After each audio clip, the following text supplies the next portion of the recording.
¿Qué tal? Muy buenas. Pues nada, continuamos de nuevo con las siguientes características que tenemos pendientes de César 7. Las 5 siguientes, ¿vale? Habíamos visto las cinco primero de ellas y bueno, pues continuamos en este vídeo con las siguientes 5. Comenzaremos por Local Fusion y seguiremos hacia arriba por More Expression Body Members, Throw Expression, Generalize Async Return Type, Numeric Literal Syntaxis Improvement. Y así con esto concluiremos el conjunto de 10 nuevas características de 7.0, de César 7.0, ¿vale? Bueno, en esta ocasión, como podéis ver, voy a tratar de grabar el vídeo y que salga perfecto desde el Mac.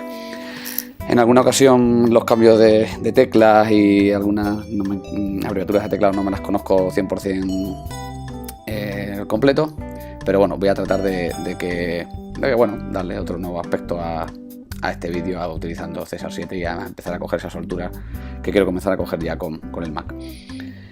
Si os acordáis, en la sesión anterior pues vimos las que acabamos de contar, ¿no? Cinco proyectitos que teníamos, un ficherito o una clase que era César 6 y otra César 7, y así íbamos hablando de todos y cada uno de ellos, ¿no? En esta ocasión vamos a partir de la misma manera. Ocultamos esta parte 1 y la hemos agrupado estas siguientes en esta parte 2, ¿vale? Y vamos a comenzar, como decía en la presentación, por las funciones locales. Muy bien, ¿qué son esto de las funciones locales?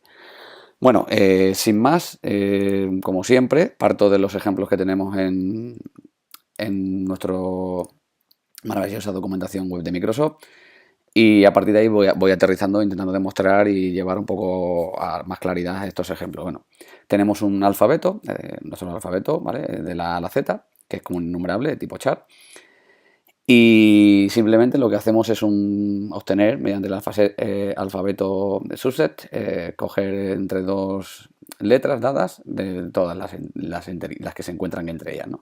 Sin embargo, fijaros que yo como primer valor he introducido una letra mayor que la primera, ¿no? Es decir, mayor que el primer valor. Es decir, el primer valor es mayor que el segundo. Por tanto, si vamos a esta función, lo que hace esta función, ¿vale? Fijaros que, en primer lugar comparamos que sea dentro de unos valores dados, para que no esté fuera de rango, y decimos que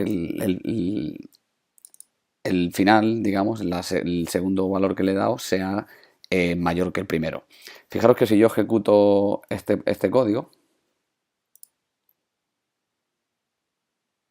¿vale? Vamos a F10, que aquí también nos sigue funcionando. Se produce la excepción justo aquí. Es decir, en el momento, ¿vale? Justo, además que simplemente la acabamos de lanzar nosotros, ¿no? Justo en el momento en el que hacemos el print de ese valor, ¿no? El error se ha producido aquí, pero se ha lanzado justo en este momento, en el momento que hemos ido a imprimir este valor. Bien. ¿Qué ha ocurrido? Nosotros hemos hecho la función, hemos llamado la función, pero justo hasta que no se ha imprimido, o se ha ido a imprimir, no ha dado el error. ¿Cómo evitamos esto y conseguimos que el error se produzca aquí? Bien, si hacemos dentro de la función, hacemos un toList, probablemente consigamos hacer esa impresión previamente a lo que es el GUID, ¿no? Pero claro, estaríamos perdiendo toda la potencia que nos dan los iteradores con el yield return. Entonces, ¿cómo conseguimos esto? ¿Vale? Si este es nuestro primer caso, nuestro siguiente caso nuestro siguiente caso nos dice cuál sería una solución a este problema y pasa por pues crear un miembro privado y en ese miembro privado meter el iterador. Si en este caso ejecutamos ahora esta siguiente función,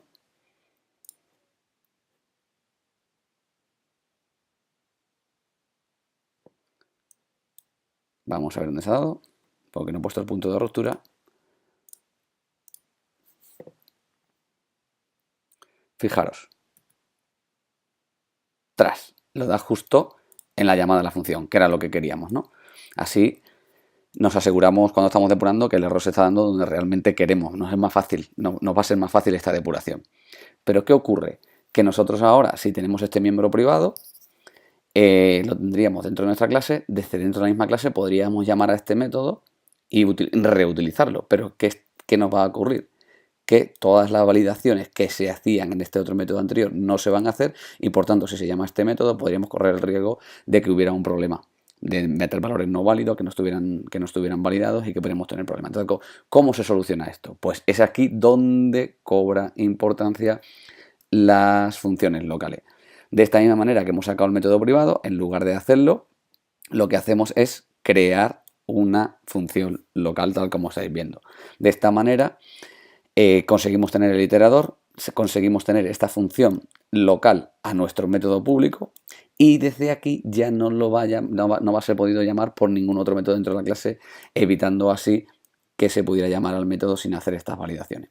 Y bueno, añadir más que para las funciones locales también trabajan con el async y el await, que en muchas ocasiones, en muchos casos, nos va a ser de utilidad. ¿Vale? Mantener esto. Yo no le había visto mucho la utilidad así hasta que no me he puesto a hacer el ejemplo. Y ahora que según lo cuento y según lo he estado haciendo, pues la verdad es que sí parece que tiene su sentido. Bueno, es cuestión de probarlo y ver ese sentido que aporta. Continuamos con Expression Body Member. Le he puesto, digamos, la segunda parte porque lo que hacemos ahora con César 7 es extender lo que hasta ahora habíamos visto en César 6, ¿no? Si os acordáis del ejemplo que vimos en César 6, bueno, teníamos nuestro proyectito Project CS, en este caso era 5, porque acordaros que veíamos para 5 y 6. Yo lo que he hecho aquí es traer estas dos clases y ahora ver la diferencia con C7. Y bueno, pues teníamos nuestra clase, teníamos nuestro método privado, bueno, poco más, ¿no? Nuestro método privado, nuestras propiedades, nuestro método, perdón, y nuestras propiedades. En César 6 lo que hacíamos era que empezamos a ver las expression body members, como podrían ser el retorno del valor de las propiedades por defecto, es decir, le asignamos un valor por defecto y lo obteníamos, es decir, al hacer el get. De la misma manera, para los métodos, directamente con el simbolito igual mayor, no era necesario utilizar las llaves y utilizamos directamente el cuerpo o el body de esta expresión, o de este caso, de este método, ¿no? Aquí recordad que si tenemos que introducir muchos comentarios, vamos a tener el problema de, fijaros, si tenemos que introducir comentarios, esto se va un poco a ensuciar el método. Entonces, lo ideal sería hacerlo en métodos que no requieran de muchos comentarios o que sea bastante limpio y se entienda, ¿vale? Con César 7, si continuamos, hemos ido un poco más allá y además de tener toda esta funcionalidad que estaba contando, hemos ido incluso hasta tener la posibilidad de utilizar este tipo de expresiones en el constructor o incluso en el destructor de nuestra clase. Y yendo un poquito más allá, conseguimos hasta por fin irnos al get y al set dentro de nuestras propiedades haciendo esta definición directamente, ¿vale? Haciendo esta asignación de estas expresiones, sin necesidad de tener que hacer los return, el abre llave, cierra llave, y una vez más conseguimos que esto comience a quedar un poquito más limpio. Vale, no hemos avanzado, no hemos hecho nos han hecho grandes cambios en César 7, pero sí es cierto que son poquitos, pero ya estamos viéndolo en el constructor, en el destructor y en el señor, que parece poco, pero realmente sí que es bastante. Bueno, throw expression. ¿Qué son las throw expression? Pues fijaros, si partimos del mismo project que teníamos antes, en este caso lo hemos llamado César 7, tenemos un constructor, bueno, tendríamos nuestra clase como hasta ahora ID y el resto de propiedades, ¿no? Lo comento, esta propiedad, porque quiero ver dónde va el throw expression, ¿no? Fijaros que si nosotros quisiéramos comprobar en un constructor que el valor pasado por parámetro es un valor predeterminado que nos interesa, y en caso contrario tenemos que lanzar una excepción, pues haríamos algo como esto, ¿no? De la misma manera, si tenemos una propiedad, tendríamos algo como esto. Es decir, nuestro get, nuestro set, nuestro return y demás. ¿Qué nos aporta ahora el throw expression? ¿Qué es esta nueva característica? Pues fijaros, empezamos a utilizar ya nuestras expresiones vistas antes en las propiedades, ¿vale? Pero además en el set, además de asignar el valor, tenemos la posibilidad de hacer el lanzamiento de una excepción. Ya fijaros la diferencia. Este scroll va regulero. Fijaros la diferencia. ¿vale? En este caso puede parecer que no aporta mucho, pero sí empieza a ser más y más limpio. Fijaros que aquí estoy con 2 líneas y bueno, aquí aunque lo puedo poner en una, pero ya estaríamos hablando también de 2 líneas, pero estaríamos hablando también de la llave, la cierra llave y demás. ¿Vale? Tenemos la posibilidad, yendo un poco más allá, este segundo caso, donde a la hora de definir la propia propiedad, valga la redundancia, podemos hacer el lanzamiento de la excepción en caso de, en este caso particular, de tener un valor que no es válido. Directamente, ¿vale? Directamente en la asignación. También creo que es otro gran paso. Yo creo que va a evitarnos en muchas ocasiones el tener que hacer todas esas líneas de códigos para la validación, sobre todo cuando leíamos de ficheros, los ficheros config antes a Nextcore, ¿no? Que leíamos el web config y decíamos, obtenemos el valor, si el valor es un entero tal, si no es un entero casteamos, o al revés y cosas así, ¿no? Pues aquí vamos a conseguir hacer de esto en una misma línea a la hora de asignarlo a una variable. Yo creo que también es otro poquito más que vamos avanzando en toda esta cantidad de mejoras que tiene César 7. Vale, continuamos con la siguiente, que es el retorno de tipos asíncronos, ¿no? De manera generalizada o algo así podemos decir, ¿no? Fijaros, a ver, vamos allá. Bueno, vamos a hacerlo directamente en esta clase, en la César 7. Hasta ahora nosotros contábamos con nuestras tareas, ¿no? Tenemos nuestro método, tenemos nuestro método assign_await. Vamos a comentar, a mostrarlo, yo creo que va a ser mejor desde aquí, a ver si me sé la tecla y lo hago bien, vale. Teníamos nuestra función estática, bueno, estática asíncrona, perdón, assign_await, bueno, pues con el task y un valor, o el void, o el task a secas y demás, ¿vale? Bueno, aquí simplemente es un ejemplito para que no le hagáis caso. Simplemente es bueno, trabajar con funciones task con un valor, ¿vale? Es el assign_await, el patrón assign_await al fin y al cabo. Pues bien, ahora en nueva característica de César 7 contamos con un nuevo tipo que está definido dentro de System Threading Task Extension, ¿vale? Lo comento por si en algún caso no tenéis Visual Studio 2017 y no se os importa, tendríais que importar esto a través de paquetes Nugget. Y este nuevo tipo es el Value Tags, ¿vale? De un genérico de un valor, ¿no? Vale, pues definiríamos nuestra función, en lugar de con un task, lo definiríamos con un value task. Y diréis, ¿y qué aporta esto con respecto a lo que ya teníamos? Pues lo primero, fijaros, lo que además lo había comentado por aquí, ¿vale? Que también lo dice la documentación de Microsoft. Lo primero es que utilicemos value tags siempre que sea posible porque hay un bastante incremento de performance. O sea, esto es importante. En segundo valor, porque es mucho más fácil trabajar con el value type que con el tags directamente. Los que estamos o estáis acostumbrados a trabajar con tags, llegan momentos en los que tenemos que conseguir trabajar con métodos asíncronos, que tenemos que pasar a síncronos o viceversa, y todo ese coste adicional gracias a value type es implícito y hace ese tipo de ahorro de costes, y además de asegurarnos que esos cambios están bien hechos. Nosotros no voy a dudar que lo hagamos bien, pero en algún momento dado se nos pueden escapar ciertas cosas, ¿no? ¿Qué más? Fijaros, en este caso, ¿no? También podemos ir un poco más allá y hacer una mejora de performance. Bueno, esto también lo podemos tener con el tag, con el tag normal. En este caso tenemos una función que lo que hace es, la primera vez que se llama, pues nos crea un value tags a partir de, en este caso, en caso de que no esté cacheado, le llamaría a cargar un dato en caché, y las siguientes veces que llamamos a caché func, pues lo que hacemos es crear un nuevo value tags a partir del resultado previamente obtenido. De esta manera estamos utilizando el patrón assign_await, cacheando valores, ¿no? Fijaros que con todo este batiburrillo de funciones, yo lo que hago directamente a la hora de imprimirlo es simplemente llamar a la función, imprimir el resultado, llamar a la función, imprimir el resultado.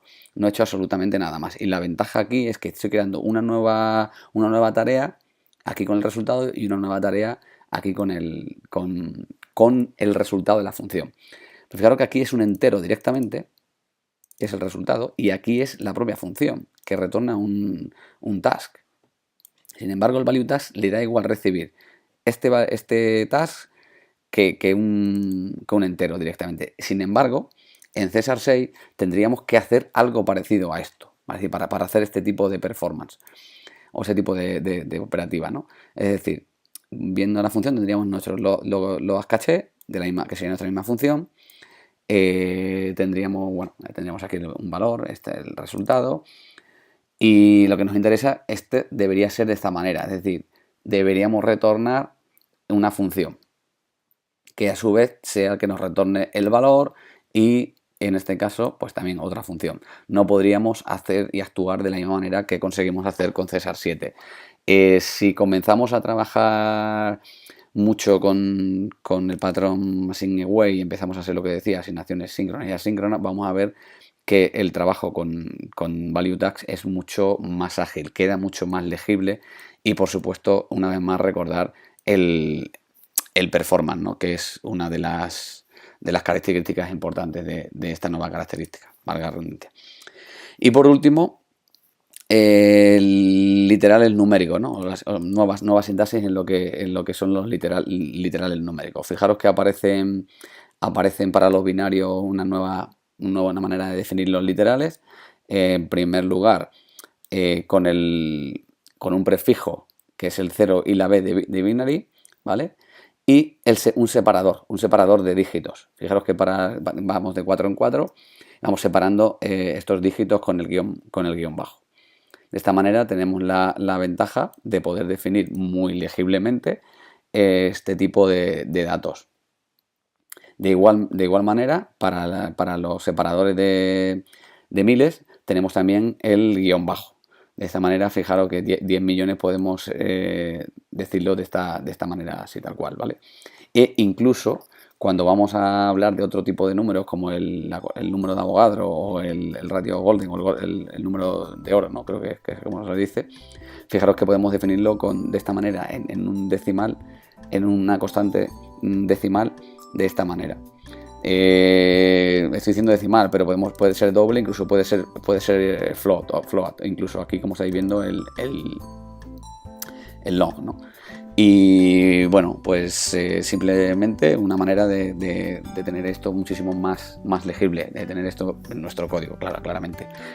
Y bueno, hasta aquí lo que serían estas 5 nuevas características de César 7. Y con esto completamos el ciclo completo de lo que serían las 10 características de César 7. Y nada, para el siguiente vídeo pues intentaré continuar pues con las ya nuevas características de César 7.1 y alguna que otra, aunque no son muchas, de 7.2. Creo que también, como dije en alguna ocasión, están las de 8.0 que están en preview. También trataré de ir aterrizándola. Y bueno, creo que la experiencia con el Mac no ha sido muy mala. Creo que ya me voy defendiendo poquito a poco. Espero que os haya gustado. Espero que las características de César 7 en este caso hayan quedado un poquito más claras y hayan sido un poco más aterrizadas, que espero que sea de utilidad. Y nada más, pues nos vemos en la próxima.